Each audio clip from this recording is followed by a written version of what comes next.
नमस्ते दोस्तों, स्वागत है आपका मेरी नई कहानी में। मैंने अभी स्टडीज़ कंप्लीट की हैं। कुछ महीने जॉब करने के बाद मेरे लिए बड़े घर से रिश्ता आया। मैं खुद भी बहुत खुश थी। मेरी उम्र 23 साल थी और लड़की की उम्र 25 साल। मुझे लड़के का फ़ोटो दिखाया तो मुझे वो बहुत अच्छा लगा। लड़का टॉल हैंडसम था, कलर गेहुआ था। वो लोग आए होटल में, हमने एक दूसरे को देखा और रिश्ता पक्का हो गया। हम दोनों बहुत खुश थे। पूरी कहानी ज़रूर सुनना, आगे बहुत बड़ा सस्पेंस है और ये थोड़ी कहानी लंबी है, मतलब ज़्यादा है, तो बीच में स्किप करके मत देखना, पूरी देखना।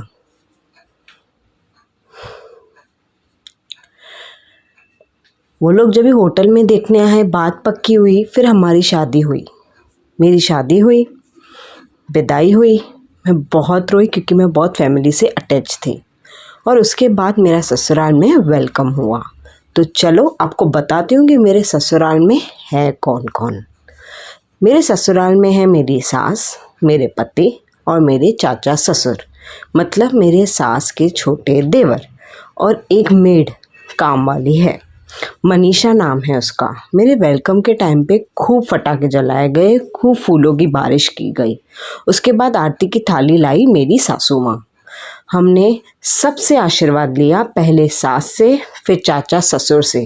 उन्होंने मेरे कंधे पे हाथ ऐसे फिराया, मुझे बहुत अजीब लगा, मतलब ऑकवर्ड सा लगा।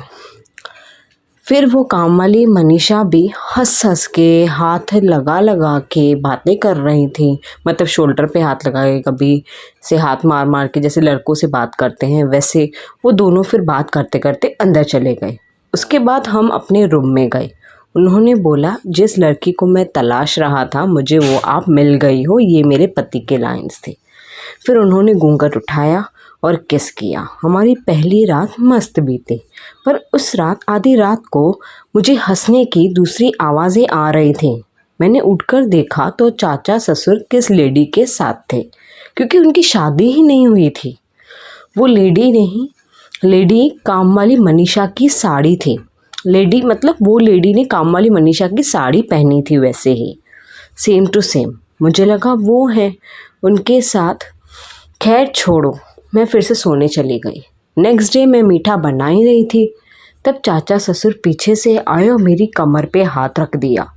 मैंने ब्लैकलेस ब्लाउज़ पहना था और नेट वाली साड़ी। मैं जल्दी से मुड़ गई। मैंने गुस्से से बोला, क्या कर रहे हो ससुर जी आप? तभी सासू माँ आई और बोला, क्या हुआ बहू? तो चाचा ससुर ने बोला, मैं तो बोल रहा था नहीं बहू है, थोड़ा आराम करे, कहाँ खाना वाना बना रही है सुबह उठ के। तब मेरी सास ने भी बोला, आराम कर ले बेटा। मैंने बोला, मुझे खाना बनाना अच्छा लगता है, हाँ मैं खाना बना रही हूँ। सास ने बोला, ठीक है। फिर दोपहर हुई, मैं आराम कर ही रही थी, तब भी मुझे फिर से आवाज़ें आने लगी। मैं चली गई देखने, तब चाचा ससुर का दरवाज़ा थोड़ा सा खुला था। तभी मनीषा चाचा ससुर के साथ रोमांस कर रही थी, क्योंकि वो लेडी हर बार मनीषा के जैसे ही साड़ी पहन रही थी, तो मुझे लगा वो मनीषा ही हैं। फिर क्या, मैंने ये बात शाम होते होते सासू माँ से की। उन्होंने बोला, किसी को बताना नहीं, घर की इज्जत नीलाम हो जाएगी। मैं देखती हूँ, बात करती हूँ, बात को सुलझाती हूँ, चाचा ससुर के साथ मैं बात करती हूँ। रात को सोने गए तभी मुझे किचन से आवाज़ें आ रही थी।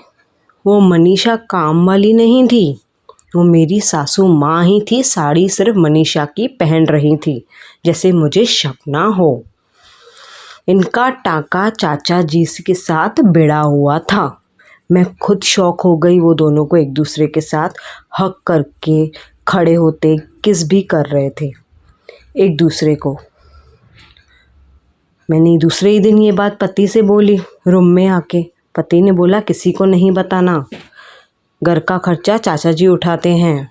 फिर मुझे गुस्सा आया, पर तब भी मैं चुपचाप सो गई। सुबह हुई, मैंने सासू माँ को बोला। सासू माँ जी के मतलब मेरे ससुर जी नहीं थे, मेरे चाचा ससुर हैं। यहाँ था तो चाचा जी के साथ रोमांस कर रही थी आप, शर्म नहीं आती आपको इस उम्र में ये सब करने के लिए?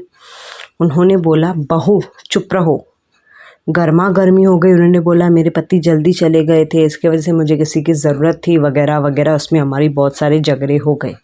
चाचा जी मुझे सीधा अपने कमरे में ज़बरदस्ती ले गए। फिर उन्होंने मेरा हाथ टाइट पकड़ा और ब्लाउज़ निकाला और मेरे तरबूजों के साथ खेलने लगे। मैं बोलती रही छोड़ो मुझे छोड़ो, पर वो नहीं माने, वो मेरी साड़ी खोलने लगे। फिर क्या वो नीचे गए और वो सब कर लिया। मैं कुछ नहीं कर पाई, मैं चुपचाप सहती रही। और ये एक बार नहीं, ये होता रहा। मुझे कैसे भी करके वहाँ से निकलना था, पर 1 महीना लग गया। उन्होंने सारे रास्ते बंद कर दिए थे। फिर पता चला कि मैं माँ बनने वाली हूँ। मैं नहीं निकल पाई और घर में वही सब चलता रहा। चाचा, ससुर, सासू माँ, उनके साथ वो ही सब रूटीन। और मैं अब बच्चा पैदा होने के बाद फिर से वो मेरे साथ भी वही करने लगे। और मैं मायके भी नहीं जा सकती क्योंकि मैं अपने बच्चे को अकेले नहीं छोड़ सकती। कहानी कैसी अच्छी लगी, मतलब कहानी कैसे लगी? अगर अच्छी लगी हो तो लाइक, शेयर एंड सब्सक्राइब ज़रूर कर देना।